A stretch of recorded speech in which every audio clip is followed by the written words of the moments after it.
کیا پاکستان میں گاڑی خریدنا اب محض ایک خواب نہیں رہے گا؟ حکومت کی نئی آٹو پالیسی اور آنے والے بجٹ میں کچھ ایسی انقلابی تجاویز سامنے آئی ہیں جو پاکستان کی آٹو موبائل انڈسٹری کا نقشہ بدل سکتی ہیں۔ ڈیوٹیز میں کمی سے لے کر الیکٹرک گاڑیوں کے فروغ تک کیا عام آدمی کے لیے اپنی سواری کا حصول آسان ہونے والا ہے؟ آج کی اس خصوصی ویڈیو میں ہم ان تمام تجاویز کا گہرائی سے جائزہ لیں گے جو آپ کی جیب اور ملک کی سڑکوں پر براہ راست اثر انداز ہونے والی ہیں۔ نئی پالیسی کا سب سے اہم پہلو ٹیکسوں کے بوجھ کو کم کرنا ہے۔ ذرائع کے مطابق آٹو سیکٹر کے لیے اضافی کسٹم ڈیوٹی کے خاتمے اور ریگولیٹری ڈیوٹی میں نمایاں کمی کی تجویز دی گئی ہے۔ یہ فیصلہ نیشنل ٹیرف پالیسی کے تحت کیا جا رہا ہے جس کا مقصد ڈیوٹیز میں مرحلہ وار کمی لانا ہے۔ اس کا مطلب یہ ہے کہ حکومت اب درآمدی رکاوٹوں کو کم کر کے مقامی مارکیٹ میں مقابلے کی فضا پیدا کرنا چاہتی ہے۔ جب کسٹم ڈیوٹی کم ہوگی تو گاڑیوں کی مینوفیکچرنگ لاگت نیچے آئے گی جس کا براہ راست فائدہ ممکنہ طور پر قیمتوں میں کمی کی صورت میں صارفین کو ملے گا۔ عالمی سطح پر ماحول دوستی کی لہر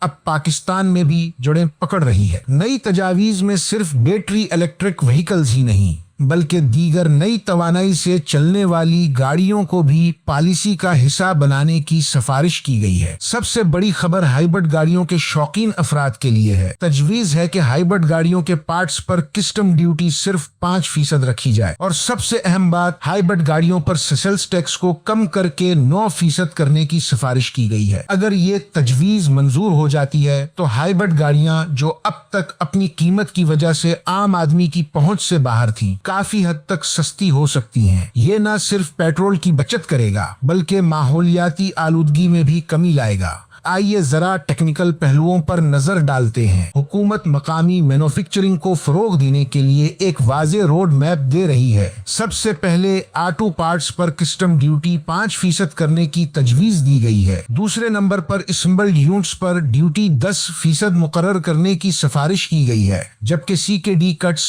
جو کہ مقامی طور پر گاڑی جوڑنے کے لیے استعمال ہوتی ہیں، ان کٹس پر 5 سے 10% ڈیوٹی تجویز کی گئی ہے۔ مقامی طور پر تیار ہونے والی گاڑیوں کے لیے نیشنل ایوریج ٹیرف کو 6% سے کم رکھنے کا فیصلہ کیا گیا ہے جو کہ مقامی انڈسٹری کے لیے ایک بڑی رعایت ہے۔ غریب اور متوسط طبقے کے لیے بھی خوشخبری ہے۔ حکومت نے الیکٹرک بائکس اور رکشوں کو مخصوص ڈیوٹی شرائط سے استثناء دینے کی سفارش کی ہے۔ پاکستان میں پیٹرول کی قیمتیں جس تیزی سے بڑھ رہی ہیں وہاں الیکٹرک موٹر سائیکل ایک بہترین متبادل ہے۔ اس پالیسی کے ذریعے مقامی سطح پر EV تیار کرنے والی کمپنیوں کو درآمدی مکمل تیار گاڑیوں کے مقابلے میں ترجیحی تحفظ دینے کا فیصلہ کیا گیا ہے، یعنی میڈ پاکستان الیکٹرک گاڑیوں کو سستا رکھا جائے گا تاکہ درآمدی گاڑیوں کے بجائے لوگ مقامی پروڈکٹس خریدیں۔ کیا پیٹرول گاڑیاں ختم ہو رہی ہیں؟ تو اس کا جواب ہے نہیں، لیکن ان پر دباؤ بڑھ رہا ہے۔ پالیسی میں تجویز ہے کہ پیٹرول پر چلنے والی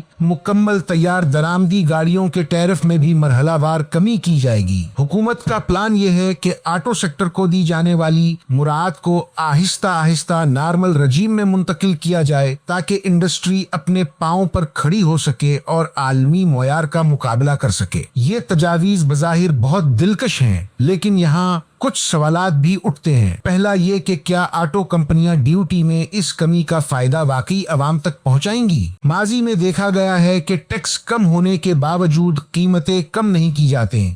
دوسرا بڑا چیلنج انفراسٹرکچر کا ہے، خصوصاً الیکٹرک گاڑیوں کے لیے چارجنگ اسٹیشنز کا نیٹ ورک جو کہ اس وقت تک ملک بھر میں نہ ہونے کے برابر ہے۔ تاہم اگر حکومت ان تجاویز پر سختی سے عمل درآمد کرواتی ہے تو پاکستان کی آٹو انڈسٹری میں ایک بڑا بوم آ سکتا ہے۔ مقامی پیداوار بڑھنے سے روزگار کے مواقع پیدا ہوں گے اور گاڑیوں کی قیمتوں میں استحکام آئے گا۔ نئی آٹو پالیسی کا جھکاؤ جدید ٹیکنالوجی، مقامی مینوفیکچرنگ اور ماحول دوستی کی طرف ہے۔ ہائیبرڈ اور الیکٹرک گاڑیوں کے لیے ٹیکس ریلیف ایک خوش آئند قدم ہے جو پاکستان کو توانائی کے بحران سے نکالنے میں مددگار ثابت ہو سکتا ہے۔ آپ کے خیال میں کیا ان اقدامات سے گاڑیوں کی قیمتیں کم ہوں گی؟ کیا آپ اگلی بائک یا گاڑی الیکٹرک خریدنا چاہیں گے؟ اپنی رائے کا اظہار کمنٹ سیکشن میں ضرور کریں۔ اللہ حافظ۔